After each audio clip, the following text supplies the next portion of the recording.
The presidential aircraft banks sharply over the dark Atlantic, its navigation lights cutting through the night as it reverses course. Inside Air Force One, President Donald Trump is heading back to American soil instead of forward to Switzerland, delayed by what the White House calls a minor electrical fault. It's an inauspicious beginning to a trip already shadowed by controversy. Outside the plane's windows, the lights of Montauk fade as the Boeing 747 turns toward Joint Base Andrews, expected to touch down near 11 o'clock.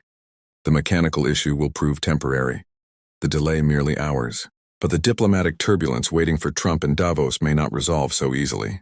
When Air Force One finally lands in Switzerland, the president will step into something far more volatile than a gathering of global investors and corporate executives.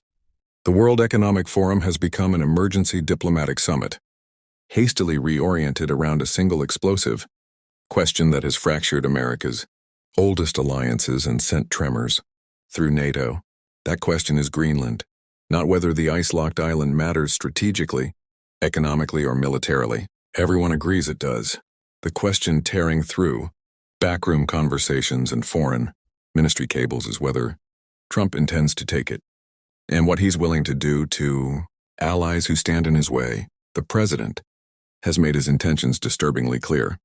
In statements over recent days, he's declared that Greenland will dominate his Davos agenda and warned that the United States possesses tools beyond tariffs to secure its interests. He's demanded what he calls complete and total control over the territory, and he's threatened economic retaliation against any country that opposes him. Those countries include some of America's closest partners. Denmark, which governs Greenland as an autonomous territory, is the obvious target. But Trump's warnings have rippled outward, touching Norway, France, and much of the European Union, igniting fears that extend far beyond one Arctic island. For European leaders, the threat represents something more fundamental than a territorial dispute. It challenges the premise that has underwritten transatlantic relations for 70 years, that democracies resolve differences through negotiation, not coercion, and that alliances mean protection, not pressure. French President Emmanuel Macron captured the unease without naming Trump directly, warning in remarks before the summit against a world where international law dissolves and raw power replaces cooperation. The message was unmistakable. So was its urgency. Europe is watching the architecture of the post-war order crack under the weight of a new kind of American assertiveness, one willing to treat allies like adversaries when they refuse to comply. Behind closed doors in European capitals, the response has moved from disbelief to alarm to action. Diplomats are scrambling to turn Davos into an intervention, a last chance to pull Trump back from a confrontation that could shatter NATO and redefine the Western alliance. According to sources familiar with the discussions, the strategy has two parts. First, diffuse the immediate crisis by convincing Trump to soften his rhetoric and abandon the threat of punitive tariffs. Second, redirect his focus toward alternatives that satisfy American strategic concerns without requiring Denmark to surrender sovereignty or Greenland to change hands. That second objective has generated intense, quiet negotiation. Several compromise frameworks have emerged from conversations between Western diplomats and members of Trump's inner circle, some of whom privately admit the president's approach has veered into dangerous territory. One proposal would expand the agreements already in place that allow the United States to operate military installations on Greenland, including the critical Thule Air Base, paired with new commercial partnerships and resource-sharing arrangements.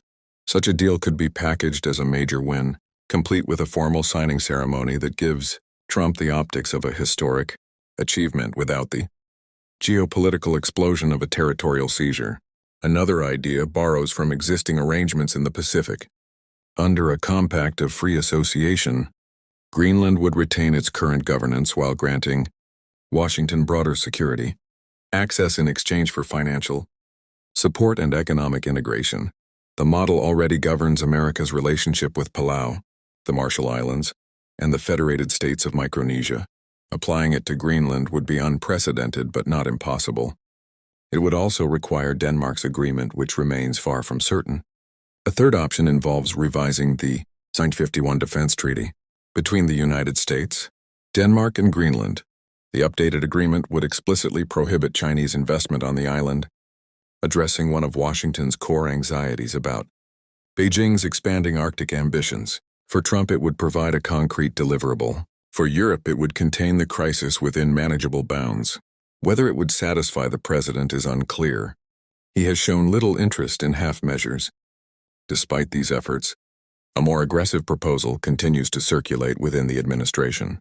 Some senior officials have quietly developed plans for an outright purchase of Greenland, though the idea remains far from official policy. Denmark has rejected the concept categorically, calling any discussion of selling the territory absurd and offensive. White House spokesperson Anna Kelly defended the notion in starkly strategic terms, arguing that American control would strengthen NATO's military posture and offer Greenlanders greater protection against emerging Arctic threats. The argument has done little to calm European anger or ease the growing sense that Washington views sovereignty as negotiable when American interests are involved. On the ground in Greenland, the backlash has already turned visible. Earlier this month, protesters gathered outside the U.S. consulate in Nuuk, voicing opposition to Trump's ambitions and rejecting the premise that their homeland is a bargaining chip in great power competition. The demonstrations underscore how locally sensitive the issue has become, adding another layer of complexity to any resolution. Greenlanders themselves are increasingly vocal, refusing to be treated as passive subjects in decisions about their future. For European leaders arriving in Davos, the challenge is both immediate and existential. The immediate task is preventing escalation, finding language and frameworks that allow Trump to step back without losing face. The existential question is what happens if he refuses. For much of the past year, America's allies chose accommodation over confrontation, calculating that cooperation, even reluctant cooperation, was safer than open conflict with Washington. That calculation is collapsing. Trump's willingness to weaponize trade, threaten tariffs, and publicly attack allied leaders has forced a reckoning. Passivity no longer feels like prudence. It feels like surrender. Ian Bremmer, president of the global risk firm Eurasia Group, framed the dilemma bluntly. Europe has options, he said, but only if it's willing to act together and with enough force to actually matter. The next 48 hours will reveal whether European governments are prepared to cross that threshold. What unfolds in Davos will signal how seriously they take Trump's increasingly aggressive posture and whether they believe the Transatlantic alliance can survive this kind of strain. The shift from appeasement to resistance is unmistakable. European Commission President Ursula von der Leyen has called for accelerating efforts toward what she describes as a new form of European independence, language that would have been unthinkable in previous administrations. Macron has condemned what he calls an unacceptable spiral of new tariffs and warned that using economic coercion to settle questions of sovereignty crosses a dangerous line.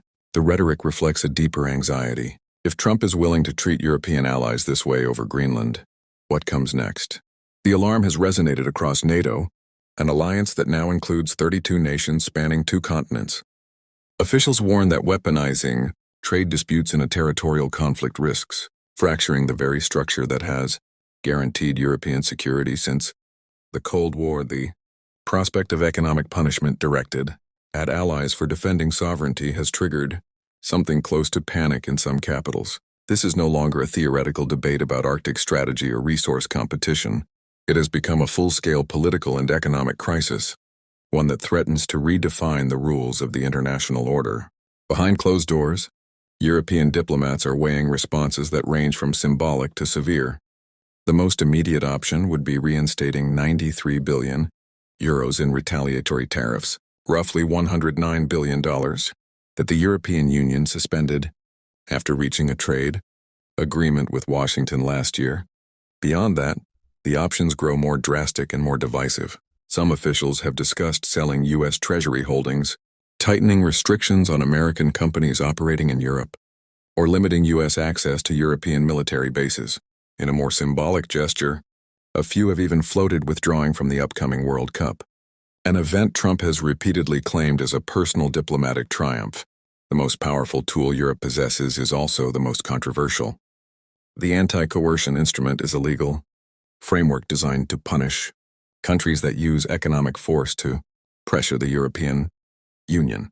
Deploying it would send an unmistakable message. It would also require unanimous approval from all member states, a threshold that remains uncertain.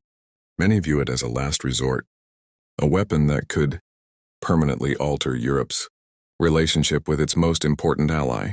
For now, no one is ready to pull that trigger, but the fact that it's being discussed at all reveals how far the situation has deteriorated. As Trump's rescheduled flight finally approaches Swiss airspace, the stakes have never been clearer. For Europe, this week is about preventing a rupture that could take decades to repair. For Trump, it's about leverage, influence, and control in a region he believes is vital to American security and prosperity. For the world watching Davos, the Greenland dispute has become a test of whether alliances built on shared values can withstand an era when power, not principle, dictates terms. Greenland is no longer just an island locked in ice. It has become the center of a struggle that will define whether the post-war order bends or breaks.